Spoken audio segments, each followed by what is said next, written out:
Shalom warga kerajaan, karena tema kita bicara tentang orang yang kuat. Ya, behave like man, Gregorio. Tetapi bagaimana dengan tanda-tanda orang yang lemah? Di dalam kitab Ayub pasal kelima ayat kedua dikatakan sesungguhnya orang bodoh dimatikan karena sakit hati dan orang bebal dimatikan oleh iri hati. Kita melihat dua saudara yang putra daripada Adam dan Hawa. Adam sendiri kita lihat bagaimana seharusnya dia jadi pria yang hebat. Kejatuhan daripada manusia dimulai ketika istrinya yang memimpin ketika berhadapan dengan ular yang dipakai oleh iblis. Adam ada di sana, but he said nothing. Sayang sekali. Lalu punya putra Kain dan Habel. Kain itu acquire, diminta, dimohonkan. Karena tugas mereka adalah berbuah, berlipat kali ganda. Sekali lagi bukan beranak cucu ya, salah terjemahan. Habel itu Hevel. Hevel itu nafas, breath. Manusia di luar Tuhan, di luar Taman Eden, persekutuan dengan Tuhan, itu hidupnya cuma seperti hembusan nafas. Ya, kalau orang Yahudi agak panjang hidupnya ya. Kita yang orang Asia cepat sekali. Dengar baik-baik, orang bodoh. Dalam Alkitab siapa orang bodoh itu? Dikatakan amarah menetap dalam dada orang bodoh. Jadi, bahkan kita dilarang untuk bergaul dengan pemarah. Ya, di dalam fitness tracker saya pasang peringatan kepada saya kalau sudah detak jantungnya 152, saudara ya. Tidak usah 152, di bawah itu aja. Keluar kata-kata sia-sia, saudara. Dan itu menunjukkan bagaimana betul-betul kalau orang itu dipenuhi dengan amarah, ya, dikuasai oleh amarah, orang marah, dia ngamuk, itu mad itu gila, saudara ya. Nah, saudara firman Tuhan mengatakan bisa dibunuh oleh sakit hati, bukan hati liver ya, sakit hati di sini. Yang sakitnya tuh di sini katanya ya. Jangan biarkan ada sakit hati dalam hidup kita. Kain dan Habel, kita melihat bagaimana juga orang bodoh dibunuh oleh iri hati. Ketika dia melihat persembahan adiknya diterima oleh Tuhan. God only deserve the best. Nyanyinya gampang sih. Ya, tak akan kubawa selain yang terbaik. Ya, yang harum dan sejati. Tuhan menyuruh kita, lewat Rasul Paulus, mempersembahkan tubuh kita sebagai korban yang hidup berkenan kepada Tuhan. Dan kita lihat bagaimana dia dipenuhi dengan amarah. Tuhan menegur dia, Tuhan itu sabar ya. Kain, kenapa wajahmu muram? Tanda orang lemah itu apa? Wajahnya muram, saudara. Ya. Wajah itu pancaran hati. Ya. Dan dia berkata, dosa telah bukan mengetuk, menggaruk seperti binatang buas di depan pintu hatimu. Engkau harus berkuasa atasnya. You shall have dominion. Tapi kita lihat bagaimana Kain dikalahkan oleh amarah itu. Apa Habel lebih baik? Firman Tuhan mencatat Ibrani pasal 11. Darahnya menuntut balas. Jadi dua-duanya tidak baik. Di luar Tuhan. Ya mungkin kelihatan ibadahnya hebat. Belum tentu saudara. Jadi kita melihat di sini. Siapa orang yang kuat itu? Yang bisa mengalahkan sakit hati. Melupakan yang dahulu. Berlari ke arah tujuan. Dan tidak mengizinkan iri hati dalam dirinya. Karena setiap orang sudah mendapat bagiannya daripada Tuhan. Tuhan memberkati kita semua. Jangan dikalahkan oleh sakit hati maupun iri hati. Jadi seperti Kristus. Haleluya. Amin.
Ya, shalom Bapak Ibu yang dikasih Tuhan.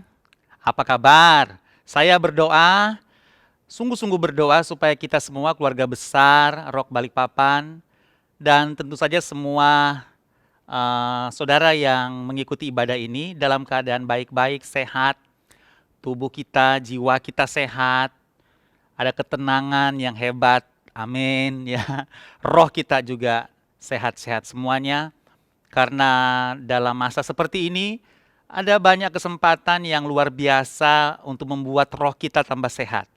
Yaitu karena masa ini membuat kita semakin menyadari Tuhan, bergaul semakin erat dengan Tuhan, semakin bersandar atau berharap, berserah pada Tuhan. Dan itu pasti baik sekali untuk kesehatan roh kita. Dan inilah menjadi doa kami. Saya juga secara khusus untuk saudara semua, sehingga benar-benar kita mengalami kemurahan Tuhan yang hebat justru di masa yang lumayan spesial hari-hari ini ya. Baiklah, mari siapkan hati kita berdoa dulu untuk mendengarkan firman Tuhan. Mari kita berdoa sama-sama.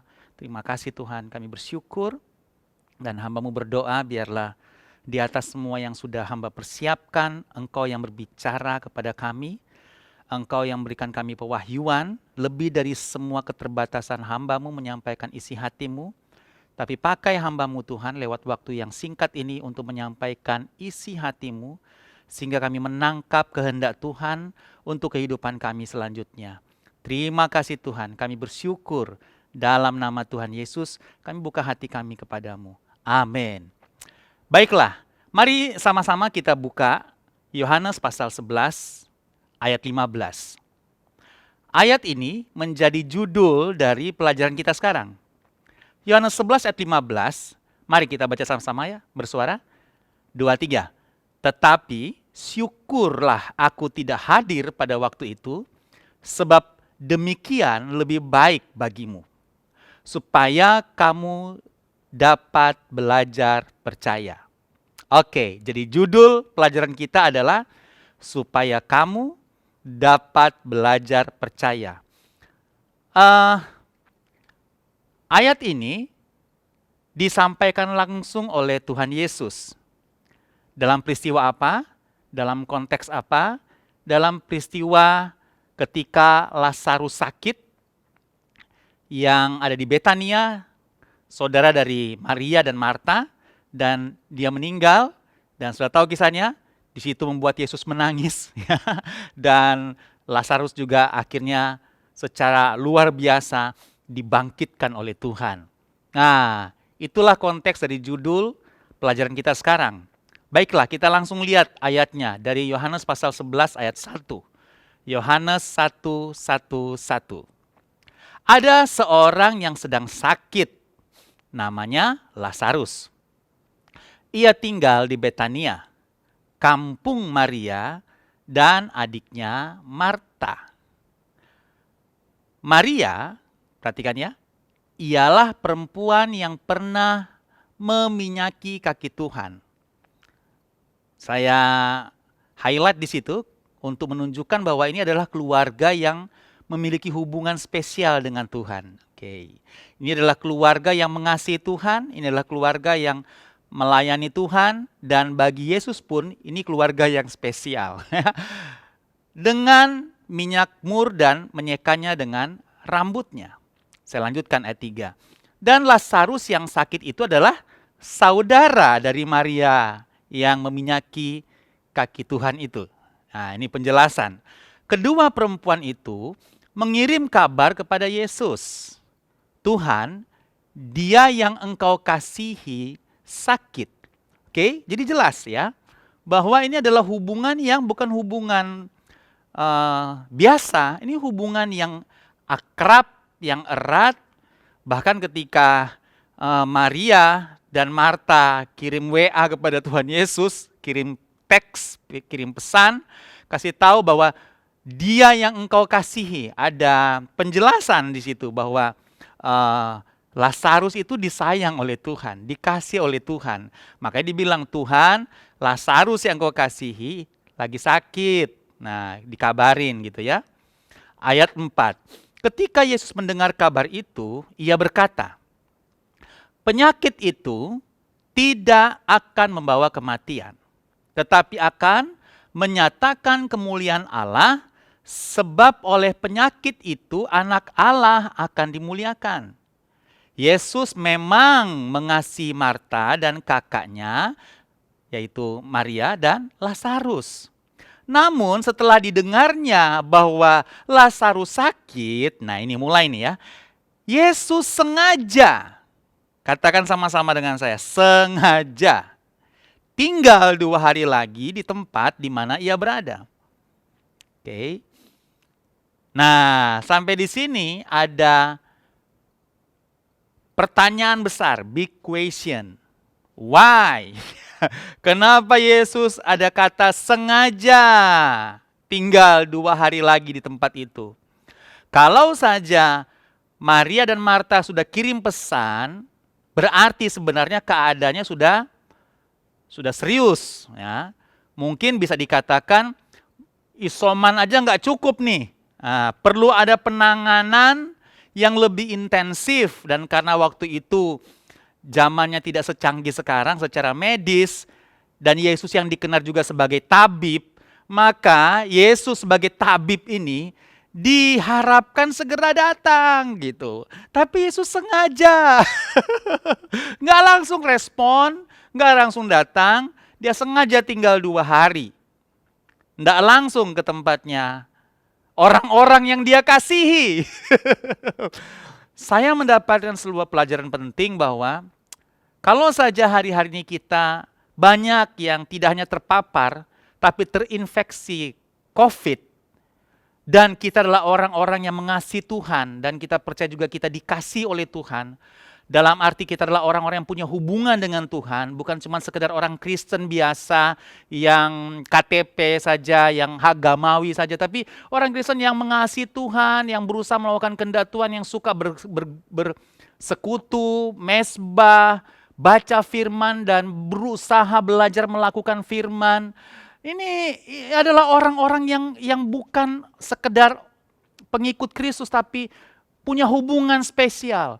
Nah, kemudian sakit. Pelajaran ini adalah pelajaran yang memberikan peringatan kepada kita. Bisa saja kita dalam kondisi yang memiliki hubungan yang khusus dengan Tuhan, memiliki hubungan yang spesial dengan Tuhan, bahkan dikasihi oleh Tuhan karena kita juga mengasihi Tuhan, dan pada saat yang sama kita terpapar sakit. Bisa saja ya, bisa saja. Dan dalam peristiwa ini pun keluarga yang memiliki hubungan dengan Tuhan, Maria, Marta, dan Lazarus, tidak langsung mendapatkan kunjungan dari Yesus. Saudara dikasihi Tuhan. Nah, sekarang pertanyaan adalah kenapa Yesus sengaja? Ada kata sengaja soalnya. Jawabannya langsung pada tema dari pelajaran kita sekarang, yaitu ayat 15. Nah, jadi ayat 15 yang menjadi judul kita tadi, dasarnya itu. Maka dikatakan begini, tetapi syukurlah aku tidak hadir pada waktu itu, yang dia sengaja 2 hari nggak langsung datang, sebab demikian lebih baik bagimu, supaya kamu dapat belajar percaya. Nah, itu tujuan Tuhan untuk tidak langsung hadir pada waktu itu. Lihat ayatnya. Itu maksud Tuhan itu sengaja tidak hadir pada waktu itu secara fisik ya. Sebab dengan demikian lebih baik bagimu. Jadi rupanya kehadiran Tuhan itu adalah sebuah keadaan yang lebih baik bagi Maria, Marta, dan Lazarus. Justru Tuhan tidak hadir itu bagus, kata Yesus ya. Kenapa itu bagus? Yesus bilang, supaya kamu dapat belajar percaya. Supaya kamu dapat belajar percaya. Situasi hari ini begitu apa saudara dikasih Tuhan? Saya sebut menggugah emosi kita secara luar biasa.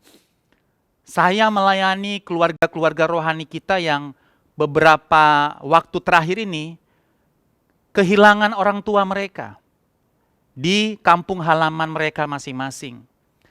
Sekaligus saya menyatakan bersama keluarga besar Rock Balikpapan turut sepenanggungan buat Bapak Hananto, Gembala Komsel ya, Balikpapan Baru 3 kalau nggak salah.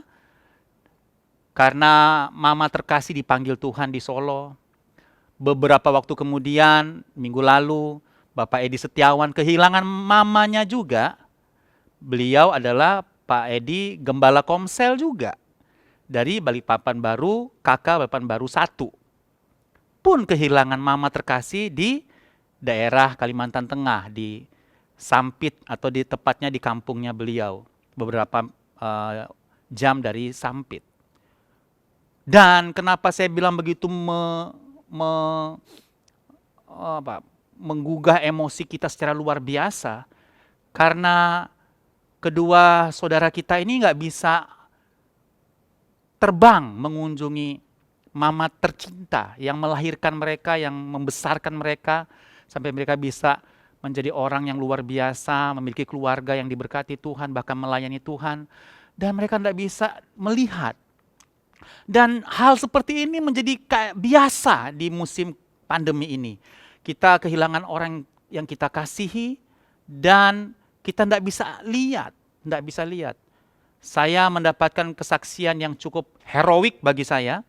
Karena ketika mama dari Pak Edi Setiawan dalam perawatan di isolasi karena COVID, kakak dari Pak Edi yang tidak sampai hati untuk tidak mendampingi beliau, memaksakan diri masuk ke ruang isolasi dan tidak boleh.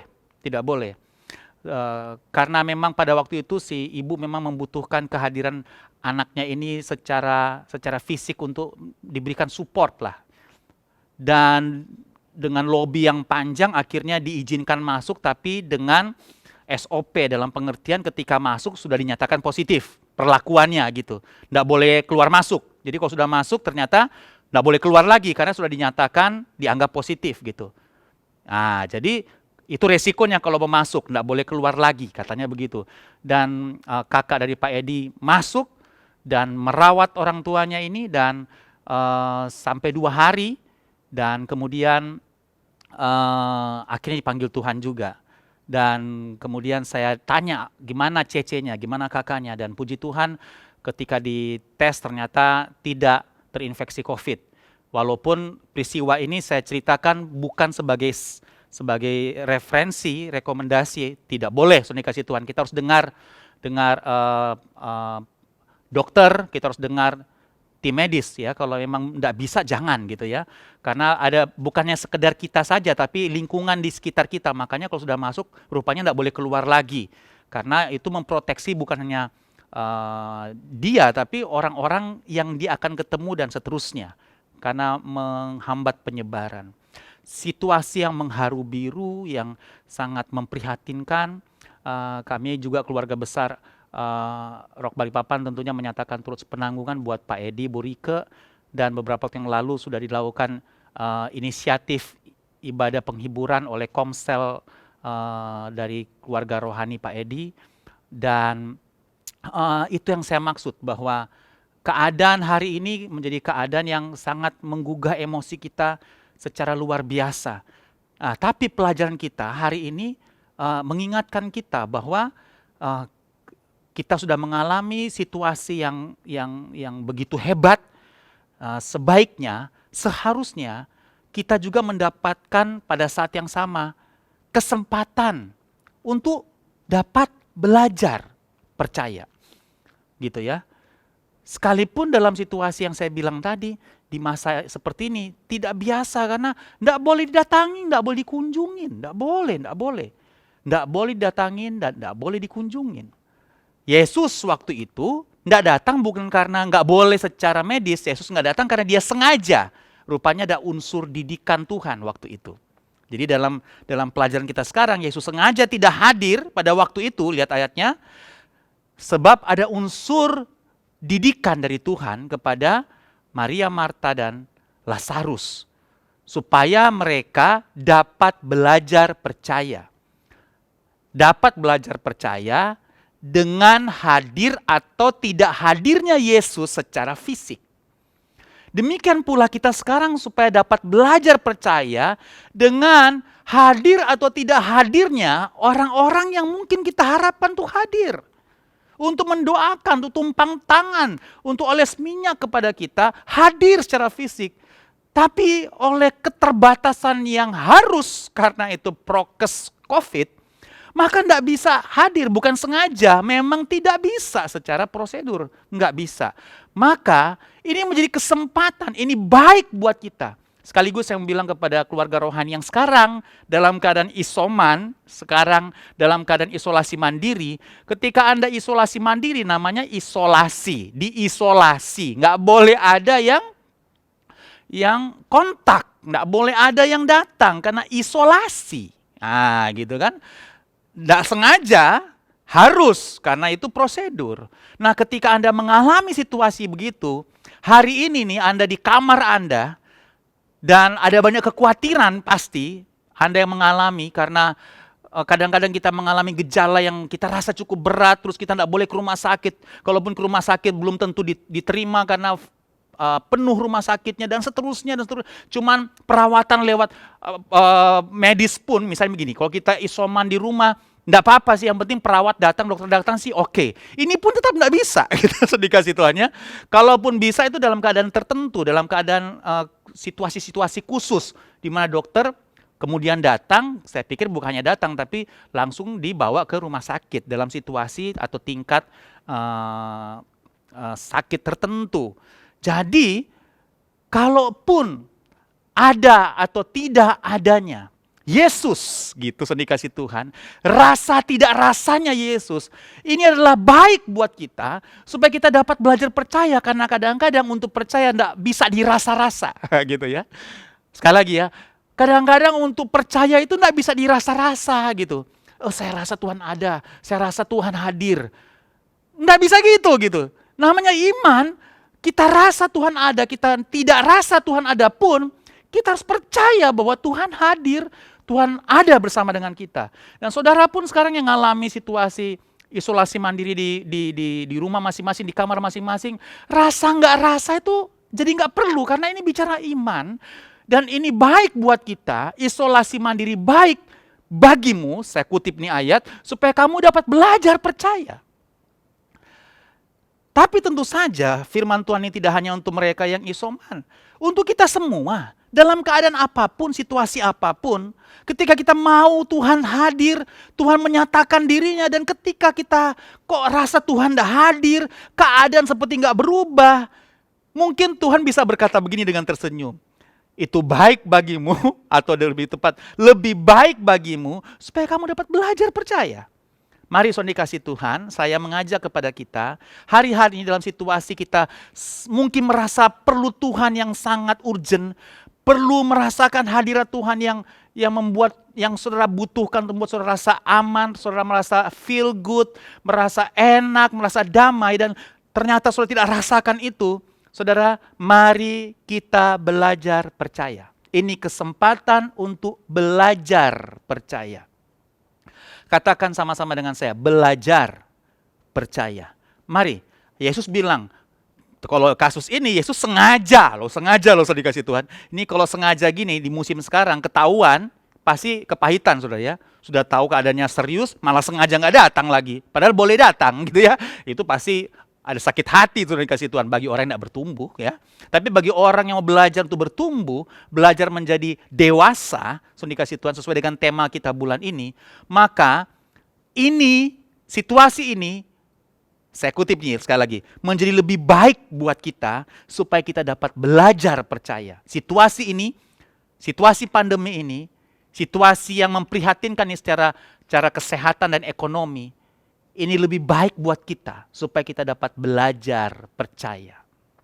Amin, saudara dikasih Tuhan. Mari, saya merindukan, mendoakan kita sebelum pandemi dan sesudah pandemi harusnya berbeda. Dan pesan ini sudah saya sampaikan berulang kali sepanjang pandemi sejak tahun lalu. saudara before pandemi dan after pandemi harusnya terlahir sebagai manusia yang berbeda. Jangan ada pandemi, nggak ada pandemi, sama Jo. Orang Manado bilang, ya, sama aja, nggak ada perbedaan. Khususnya apalagi sejak sebelum terinfeksi COVID dan sesudah kena COVID, ternyata sama aja karakternya. Ternyata sama aja sifatnya. Nggak ada pertumbuhan dalam arah pendewasaan. Padahal saudara sendiri sudah mengalami secara langsung. Saya lagi tidak bilang atau menuduh kita untuk tidak bertumbuh di masa COVID ini. Saudara sendiri yang harus tahu keadaan saudara. Apakah memang saudara diubahkan ketika saudara mengalami pandemi hari-hari ini? Atau khususnya saudara mengalami isoman hari-hari ini? Berubahkah sebelum dan sesudah? Nah, mari kita renungkan sama-sama. Saya juga tentunya akan mengevaluasi banyak penggembalaan saya. Dan saya bersyukur ada banyak masukan untuk menolong saya untuk menjadi hamba Tuhan, gembala yang semakin jauh lebih baik sebelum dan sesudah pandemi. Jadi ini pelajaran buat kita semua, supaya kita dapat belajar percaya. Oke, saya mau selesai dengan dua hal, kita belajar percaya. Jadi belajar percaya dalam dua hal. Yang pertama kita belajar percaya bahwa hidup dari Tuhan. 1 Samuel 2 ayat 6 bilang begini, Tuhan mematikan dan menghidupkan, Ia menurunkan ke dalam dunia orang mati dan mengangkat dari sana. Tuhan membuat miskin, membuat kaya. Ia merendahkan dan meninggikan juga. Ia menegakkan yang hina dari dalam debu dan mengangkat orang yang miskin dari lumpur. Untuk mendudukkan dia bersama-sama dengan para bangsawan. Dan membuat dia memiliki kursi kehormatan. Sebab Tuhan mempunyai alas bumi dan di atasnya ia menaruh daratan. Ayat 9. Langkah kaki orang-orang yang dikasihinya, perhatikan, dilindunginya. Amin. Tetapi orang-orang fasik akan mati binasa dalam kegelapan. Sebab bukan oleh karena kekuatannya sendiri, seseorang berkuasa. Jadi pelajaran pertama buat kita dalam situasi hari ini adalah supaya kita dapat belajar percaya bahwa hidup ada di tangan Tuhan. Dan saya ingin bilang kepada seluruh keluarga rohaniku, khususnya Anda yang sedang sakit dan sakit apapun, tidak hanya COVID, apapun sakit Anda. Coba perhatikan keyakinan iman kita ini, bahwa hidup di tangan Tuhan. Kalau Tuhan bilang hidup, hidup. Amin. Mau keadaan apapun, mau gejala kayak apapun, mau saturasi serendah apapun, kalau Tuhan bilang hidup, hidup dalam nama Yesus. Mari belajar percaya. Mari belajar percaya. Mau batuk-batuk, sulit nafas saudara hari ini, bahkan ketika saudara mendengarkan pelajaran ini, kalau Tuhan bilang hidup, hidup dalam nama Yesus. Hidup di tangan Tuhan. Hidup di tangan Tuhan. Kasusnya Lazarus bahkan sudah seolah-olah terlambat kan? Karena Lazarus kita tahu dia meninggal. Tapi kalau Tuhan bilang hidup, hidup. Nah, kita dalam tanda kutip saya sebut masih sakit. Tidak seperti Lazarus. Berarti kita harusnya lebih percaya bahwa hidup ada di tangan Tuhan. Kalau Lazarus sudah terlanjur. Kalau kita enggak. Karena kita percaya Tuhan akan meluputkan kita. Amin. Tuhan akan menyelamatkan kita, amin. Saya lagi bilang untuk semua sakit yang kita alami sekarang. Tidak semua yang hanya kena COVID yang lagi isoman. Kepada semua sakit yang kita alami hari ini. Karena begini, sekarang pun kalau kita sakit dan mungkin agak serius sakit kita di luar COVID ya, yang non-COVID. Sekarang pun ke rumah sakit nggak bisa seolah-olah gitu ya. Kecuali sangat darurat. Karena kalau ke rumah sakit pun kita akan ribet sendiri. Kita harus PCR lagi gitu ya. Walaupun bukan COVID, rupanya itu menjadi prosedur gitu ya. Untuk di PCR karena gejala COVID akhirnya menjadi sangat banyak jenis gitu ya. Banyak jenis, ada yang bilang sakit kepala, ada yang bilang sakit perut, ada banyak hal, ada banyak gejala maksud saya. Jadi akhirnya para medis mengambil sebuah tindakan untuk ya tidak mau mengambil resiko PCR dulu, bahkan tidak hanya antigen, PCR. salah satu keluarga rohani kita, Riki Nababan, kehilangan kakak terkasih yang menjadi wali dalam pernikahan dia di Jakarta. Waktu itu saya juga yang menikahkan di Jakarta. Kalau tidak salah awal tahun ini, sudah dikasih Tuhan. Dan kakaknya menjadi wali mengganti orang tua yang sudah dipanggil Tuhan lebih dahulu.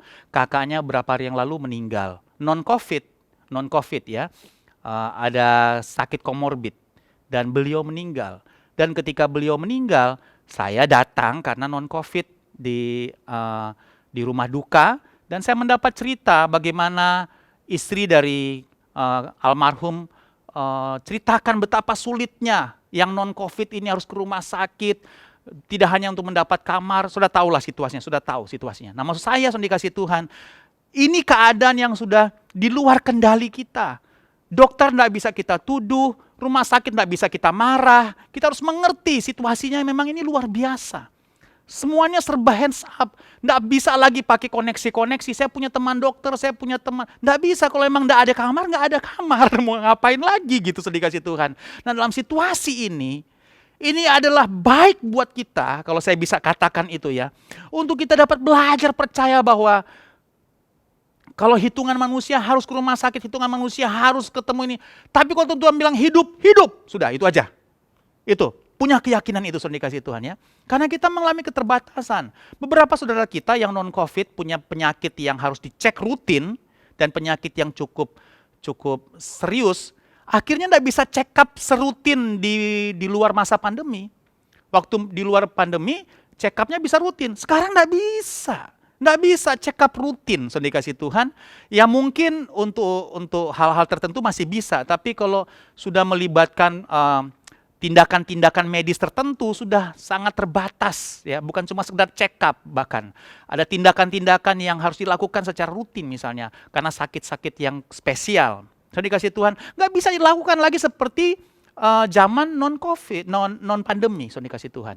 Nah di sini saya mau kasih tahu ya, supaya kita belajar percaya, hidup di tangan Tuhan. Bukan berarti kita tidak berusaha. Maksud saya begini, kenyataannya kita sudah berusaha, tapi di atas segala usaha kita seperti nggak ada jalan. Nah dengar firman Tuhan hari ini.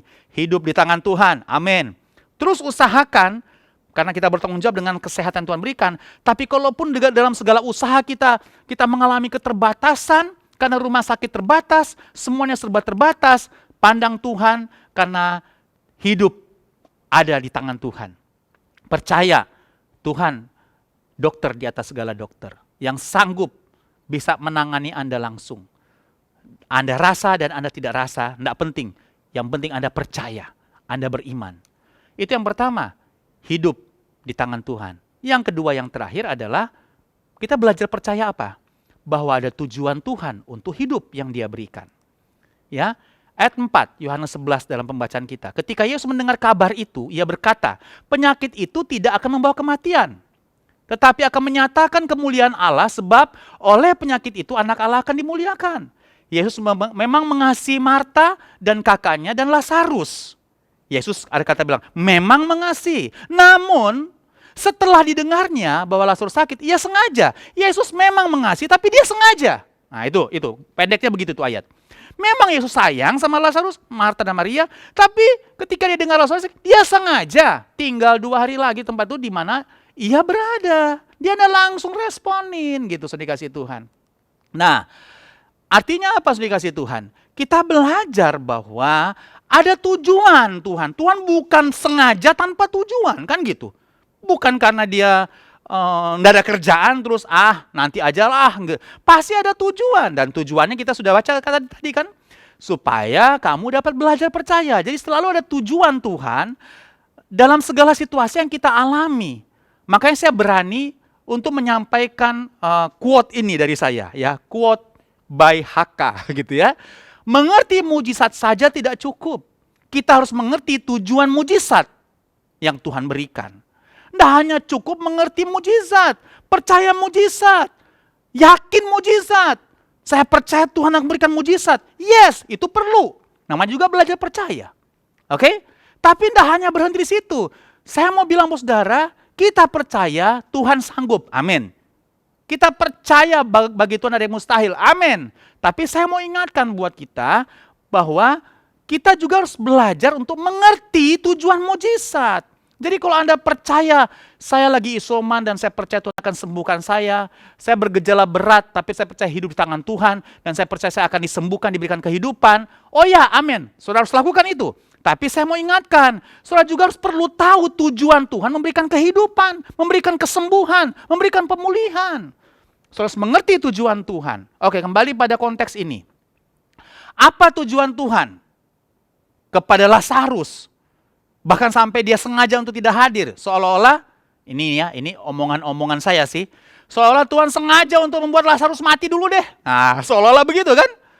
Padahal dia memberikan statement bahwa sakit ini tidak akan memberikan kematian, membawa kematian, tapi menyatakan kemuliaan Allah. Nah, ya, Yesus sudah kasih komitmen itu. Ayat 40, Yohanes 11. Bukankah sudah kukatakan kepadamu, jikalau engkau percaya, engkau akan melihat kemuliaan Allah. Maka mereka mengangkat batu itu, lalu Yesus menengadah ke atas dan berkata, Bapa, aku mengucap syukur kepadamu karena engkau telah mendengarkan aku. Aku tahu bahwa engkau telah mendengarkan aku. Ini Yesus kepada Bapanya.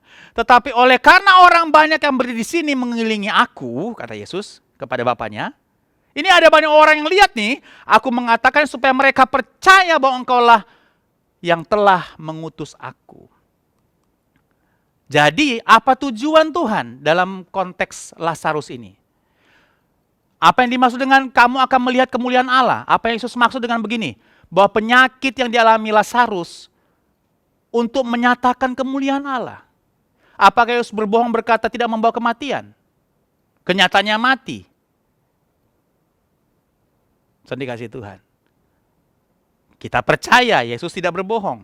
Karena memang kenyataannya walaupun mati, ternyata hidup kembali. Jadi benar, tidak membawa kematian. Dalam pengertian, pengertiannya apa? Bahwa tujuan Tuhan mengizinkan Lazarus dan tentunya kedua kakaknya Maria dan Marta mengalami situasi ini, dan Yesus sengaja untuk tidak hadir sampai harus meninggal, keburu meninggal, adalah tujuannya ini. Saya kasih panah di situ. Apa kemuliaan Allah dimaksud? Tetapi oleh karena orang banyak yang berdiri di sini mengelilingi aku mengatakannya supaya mereka percaya bahwa engkaulah yang telah mengutus aku. Jadi saudara dikasih Tuhan, jadi yang dimaksud dengan sakit Lazarus menyatakan kemuliaan Allah itu adalah supaya mata orang yang melihat peristiwa itu percaya bahwa Yesus diutus oleh Bapa. Apa hubungannya dengan kita? Jadi saudara dikasih Tuhan, situasi apapun yang kita alami, seberat apapun yang kita alami, biarlah itu untuk menyatakan kemuliaan Allah dalam hidup kita. Maksudnya apa? Yaitu supaya orang bisa lihat seperti peristiwa ini, bahwa Yesus adalah Tuhan. Jadi lewat peristiwa yang Anda alami hari ini, coba jangan hanya percaya mujizat. Kita harus percaya. Kita harus percaya. Sekali lagi saya kasih tahu, kita harus percaya. Tapi tidak berhenti situ. Kita juga harus mengerti tujuan Tuhan kasih mujizat. Nah, sekarang apa tujuan itu? Sudah jelas. Tujuan itu adalah untuk menyatakan kemuliaan bagi Allah. Maksudnya apa? Supaya orang-orang percaya pada Yesus, diutus oleh Bapa. Jadi, sakit kita mendatangkan keselamatan bagi orang lain. Nah, silahkan sudah dikasih Tuhan. Jalani hidup kita dalam segala dinamika hidup kita, susah, duka, suka duka, sakit, sehat kita, biarlah semuanya menyatakan kemuliaan Allah. Kalaupun Anda mengalami mujizat, diberikan kesehatan, disembuhkan dari COVID, saudara saya mau ingatkan ya, biarlah itu untuk menyatakan kemuliaan Allah. Dan biarlah Yesus bisa dilihat sebagai Tuhan dan Juru Selamat oleh banyak orang. Bersaksilah kepada mereka bahwa Anda hidup bukan karena gejala ringan. Anda hidup bukan karena sudah divaksin saja. Oh ya, kita percaya Tuhan bisa pakai itu. Tapi Anda hidup karena kehidupan di tangan Tuhan. Anda selamat karena Tuhan yang menyelamatkan Anda. Biarlah lewat sakit yang kita alami, nama Tuhan dipermuliakan dengan pengertian bahwa Yesus semakin dipercaya oleh banyak orang sebagai Tuhan dan Juru Selamat kita. Jadi situasi sulit yang kita alami mendatangkan kemuliaan Allah. Itulah tujuan dari mujizat yang diberikan kepada kita, di mana orang bisa percaya kepada Yesus.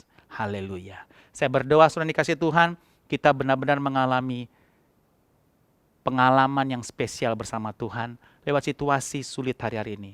Saudara, kalaupun Anda harus sendirian, tidak ada orang lain. Dan saya percaya orang lain tidak ada bukan karena sengaja seperti Yesus. Karena memang sekarang prosedurnya mengatakan tidak boleh. Seni kasih Tuhan. Saya sekaligus memberikan informasi bahwa beberapa minggu belakangan ini, saya mohon jangan marah karena saya harus terpaksa konseling video call. Karena rupanya konseling begitu banyak saya dengan Ibu Yanti. Banyak yang minta konseling dan saudara juga harus melindungi kami berdua. Kalau semua konseling itu harus tatap muka. Kalau semua harus tatap muka, aduh saudara dikasih Tuhan, coba mohon mengerti, lindungi kami juga. Dan akhirnya saya memutuskan dengan Ibu Yanti bahwa konseling kita layani video call karena konseling cukup banyak dan tidak mungkin tatap muka dalam keadaan yang banyak seperti itu. Catatan juga bahwa dalam konseling kemarin, di mana kami tatap muka sebelumnya, ternyata ada beberapa keluarga rohani kita setelah konseling ternyata positif dikasih Tuhan. Dan saya dengan Ibu Yanti mengalami kemurahan Tuhan, tidak terpapar dan terinfeksi, puji Tuhan. Tapi dengan pelajaran kami mengalami 2 kali, kalau tidak salah dikasih Tuhan ya, konseling dengan orang yang kemudian terpapar ternyata terinfeksi. Dan kami ternyata tidak terjangkit ya, terinfeksi. Tapi tentu saja kami tidak akan melakukan itu lagi, dikasih Tuhan, tidak menunggu terinfeksi, kemudian kami mau berhenti. Karena situasi sekarang statistik cukup serius di Balikpapan, saya dengan Bu Yanti memutuskan seminggu 2 minggu ini mungkin konseling kita video call dulu dan mohon kami dimengerti. Nanti pada waktunya ketika kita bisa tatap muka, pasti saya akan hubungi saudara yang minta konseling ini ya. Saya akan hubungi untuk kita bisa tatap muka karena memang itu jauh lebih berbeda gitu ya, tatap muka itu ya. Oke, tolong doakan kami dan kami akan terus mendoakan saudara. Kita akan diselamatkan Tuhan di masa-masa seperti ini karena kehidupan ada di tangan Tuhan. Amin. Mari kita berdoa sama-sama. Tuhan Yesus, kami bersyukur untuk kesempatan ini, meteraikan firman-Mu dalam kehidupan kami. Tuhan, kami rasa dan tidak rasa akan kehadiran-Mu. Itu menjadi tidak penting karena iman kami tetap percaya Engkau selalu ada bersama dengan kami. Iman kami berkata, Holy Spirit is so real, Roh Kudus itu nyata buat kami.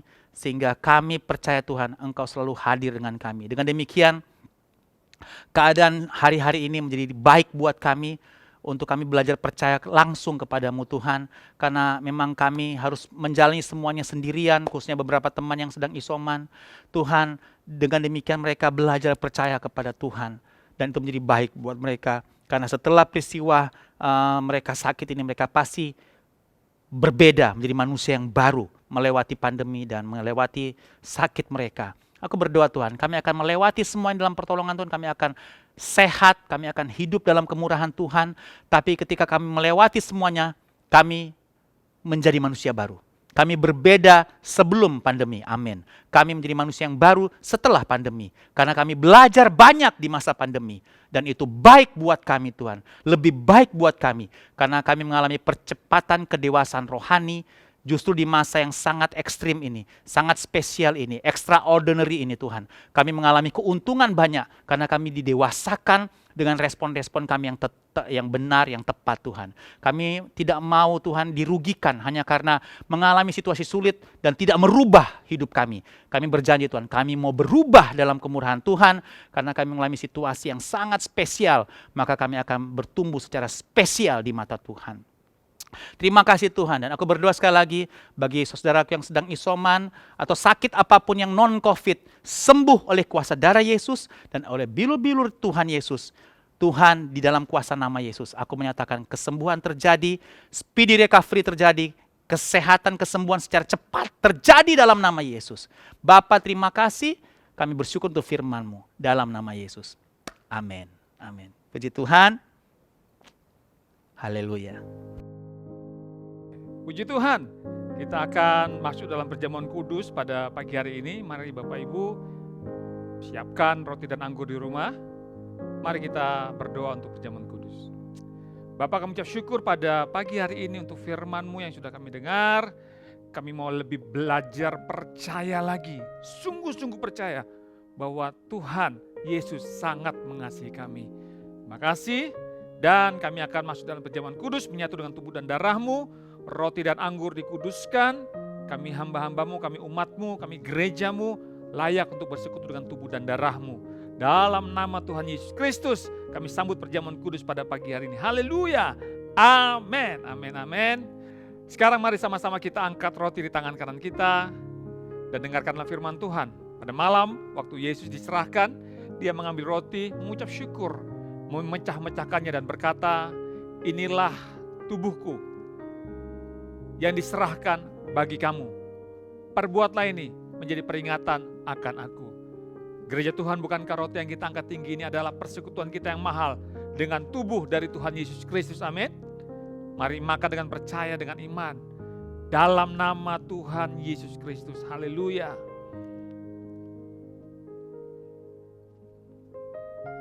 Terima kasih Tuhan. Terima kasih. Setiap kali kita melakukan perjamuan kudus ini, mengingatkan kita akan 3 hal. Yang pertama, aku, egoku, sudah disalibkan bersama dengan Yesus. Yang kedua, tubuh dan darahnya adalah makanan untuk roh manusia kita. Dan yang ketiga, supaya kita tidak menjadi lemah dan putus asa. Sekarang sama-sama kita angkat cawan di tangan kanan kita. Tangan kiri taruh di dada sebagai tanda penyerahan hidupmu kepada Tuhan. Kemudian Yesus mengambil cawan, mengucap syukur atasnya dan berkata, inilah cawan perjanjian baru yang dimeteraikan oleh darahku. Perbuatlah ini menjadi peringatan akan aku. Gereja Tuhan, bukankah cawan yang kita angkat tinggi-tinggi ini adalah persekutuan kita yang mahal dengan darah dari Tuhan Yesus Kristus, amin. Darah yang menyembuhkan, darah yang memulihkan. Mari minum dan percaya dan terima kesembuhan dari Tuhan dalam nama Tuhan Yesus Kristus. Haleluya. Haleluya, haleluya. Terima kasih Tuhan, terima kasih untuk tubuh dan darah-Mu, untuk karya salib-Mu. Kami bebas, kami merdeka, sebab Tuhan sudah memerdekakan kami. Terima kasih. Sekarang kami angkat tangan untuk Indonesia. Kami mau bersyafaat untuk Indonesia. Kami katakan, Shalom Indonesia, diberkati Engkau. Menjadi bangsa yang dipulihkan Tuhan. Bebas dari COVID-19 dalam nama Yesus. Ekonominya terus dipulihkan di dalam nama Tuhan Yesus Kristus. Kami berdoa supaya para pemimpin di bangsa ini, mulai dari Presiden Jokowi, Pak Ma'ruf Amin sebagai Wakil Presiden, para menteri, semua para pejabat-pejabat Tuhan, dari pusat sampai ke daerah-daerah, bersinergi, bekerja sama untuk memulihkan keadaan Indonesia, baik dari COVID-19 dan juga perekonomiannya, dipulihkan di dalam nama Tuhan Yesus Kristus. Terima kasih para pemimpin kami, dalam keadaan sehat, dalam perlindungan Tuhan yang sempurna. Terima kasih Bapak, kami juga tak lupa berdoa terus-menerus untuk para petugas kesehatan. Tuhan berikan kekuatan, Tuhan berikan perlindungan khusus bagi mereka menangani pasien COVID-19. Mereka tetap terpelihara sempurna di dalam nama Tuhan Yesus Kristus. Semua pasien yang sedang dirawat disembuhkan di dalam nama Tuhan Yesus Kristus. Terima kasih. Tak lupa juga kami angkat tangan untuk kota kami Balikpapan. Kami juga percaya Balikpapan pasti dipulihkan Tuhan. Bebas dari COVID-19 dalam nama Yesus. Ekonominya juga dipulihkan Tuhan. Bahkan Balikpapan akan diberkati Tuhan dalam nama Tuhan Yesus Kristus. Pak Wali Kota bersama jajarannya diberikan kekuatan dan kesehatan. Terus melakukan tugas-tugas mereka untuk memulihkan keadaan Balikpapan sampai normal kembali Tuhan. Di dalam nama Tuhan Yesus Kristus. Haleluya. Sekarang kami berdoa untuk gereja Rock Balikpapan. Kami bersyukur pemeliharaan-Mu sempurna bagi kami. Secara khusus kami berdoa untuk jemaat-Mu Tuhan yang sedang terinfeksi COVID-19. Baik yang di rumah sakit maupun yang sedang isolasi mandiri. Tuhan, jamah mereka, sembuhkan dalam nama Tuhan Yesus Kristus. Damai sejahtera-Mu melimpah atas kehidupan mereka. Mereka tetap percaya Tuhan sanggup memulihkan dan menyembuhkan setiap mereka yang sedang sakit. Dalam nama Tuhan Yesus Kristus. Terima kasih. Kami berdoa juga untuk para pemimpin di gereja ini. Pak Herol bersama keluarga, para diaken, para gembala-gembala kakak. Seluruh jemaat-Mu Tuhan, dari yang paling muda sampai yang paling senior. Kami semua dalam pemeliharaan Tuhan yang sempurna. Kami percaya Tuhan terus akan pakai kami untuk menyatakan Kristus bagi kota Balikpapan. Terima kasih Bapak, terima kasih Tuhan. Di dalam nama Tuhan Yesus Kristus, Indonesia dipulihkan Tuhan, Balikpapan dipulihkan Tuhan. Haleluya, haleluya, amin, amin, amin. Oke Bapak Ibu, sebelum kita berdoa untuk persembahan pada pagi hari ini, saya akan menyampaikan tahapan pelayanan bagi Bapak Ibu jemaat yang terinfeksi atau terpapar COVID-19. Gereja pasti punya tahapan penggembalaan khusus bagi jemaat yang terpapar atau terinfeksi COVID-19. Yang pertama, ketika kami mendengar ada jemaat yang terpapar, terinfeksi, maka tim diaken, para pastor akan menghubungi melalui telepon untuk mendoakan dan menguatkan jemaat yang terpapar atau terinfeksi COVID-19. Kemudian kami juga akan memantau kebutuhan jemaat yang terpapar tersebut. Apakah mereka membutuhkan sembako atau obat-obatan atau vitamin selama isolasi mandiri. Jika mereka membutuhkan, maka kami akan menyediakannya. Kemudian kami akan memberikan pendampingan medis bila belum ditangani Satgas COVID-19 di RT atau puskesmas. Tapi biasanya selama ini sudah langsung ditangani oleh RT, pihak RT dan puskesmas. Nah, karena banyak jemaat yang belakangan ini terpapar atau terinfeksi COVID-19, maka 3 tahapan tersebut di atas kami bagi tugas para diaken ya. Para diaken siapa aja sih? Ada di situ, di dalamnya ada Pak Herol, ada saya, ada Pak Hendro, ada juga Pak Seno ya, yang suka bagi-bagi vitamin, obat kepada jemaat yang terpapar COVID-19. Ada juga Pastor Semi, Pastor Daniel, Pastor Denny Kriswandi, ada juga Ibu Desi. Dan kami pastikan semua tergembalakan. Nah Bapak Ibu, tidak semua jemaat dihubungi oleh Pak Herol. Kami bagi-bagi tugas seperti yang saya sudah sampaikan. Bisa saya yang menghubungi, bisa juga Pastor Daniel Suryo Putro, atau juga bisa Pastor Denny Kriswandi, Pastor Semi. Sama, kita berbagi tugas. Jadi Bapak Ibu jangan merasa kecil hati kalau bukan Pak Herol yang menghubungi Bapak Ibu ya, karena kami sudah membagi tugasnya. Oke, demikian informasi tentang penanganan COVID di gereja kita. Saya percaya bahwa kita semua pasti terpelihara sempurna dalam anugerah Tuhan, tetap sehat. Oleh sebab itu Bapak Ibu tetap jaga protokol kesehatan 5M. Sebisa mungkin Bapak Ibu jangan kemana-mana kalau tidak perlu. Hindari kerumunan ya. Oke, Bapak Ibu, kemudian yang berikutnya tentang perpuluhan. Bapak Ibu bisa mengembalikan perpuluhan dengan 2 cara. Yang pertama dengan mentransfer ke rekening perpuluhan, dan yang kemudian yang kedua bisa melalui QR code yang tampil di layar televisi Bapak Ibu. Sekarang kita sama-sama angkat handphone kita karena kita akan memberikan persembahan secara virtual melalui QR code. Mari sama-sama kita berdoa. Bapa, terima kasih. Sekarang kami angkat handphone kami karena kami akan memberikan persembahan melalui QR code yang akan tampil di layar TV kami. Kami percaya persembahan kami adalah benih yang subur, kami tabur berbuah lebat, kerajaan-Mu diperluas. Kami memberi karena kami sudah diberkati Tuhan. Kami mengembalikan perpuluhan dengan sukacita di dalam nama Tuhan Yesus Kristus.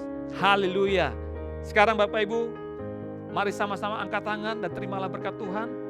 Aminkan dengan antusias semua berkat yang datang untuk saudara. Sebab kehendak Tuhan, engkau semakin naik dan tidak pernah turun. Menjadi kepala dan bukan ekor. Amin. Keluar masukmu pasti diberkati Tuhan. Sekarang kita kepalkan 2 tangan kita.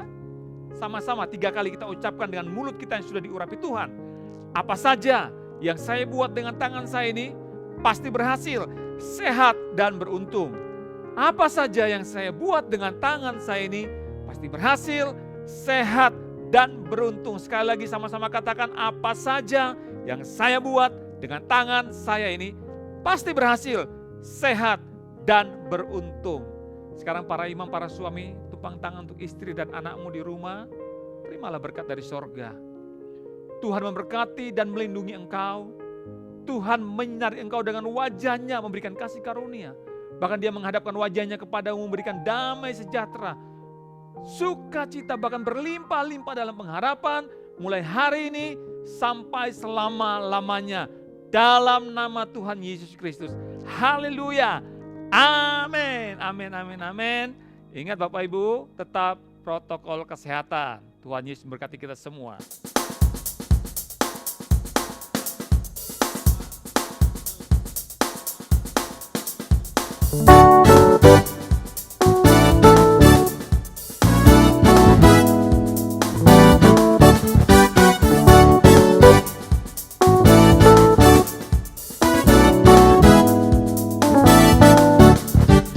Oh, give thanks unto the Lord, for He is good. Yes, He is good. Oh, give thanks unto the Lord, for He is good. Yes, He is good. For He is worthy, worthy. For He is good. Yes, He is good. For He is worthy, worthy. For He is good. Yes, He is good. Oh, give thanks unto the Lord, for He is good. Yes, He is good. Oh, give thanks unto the Lord, for He is good. Yes, He is good. For He is worthy, worthy. For He is good. Yes, He is good. For He is worthy, worthy. For He is good. Yes, He is good. For He is worthy, worthy. For He is good. Yes, He is good. For He is worthy.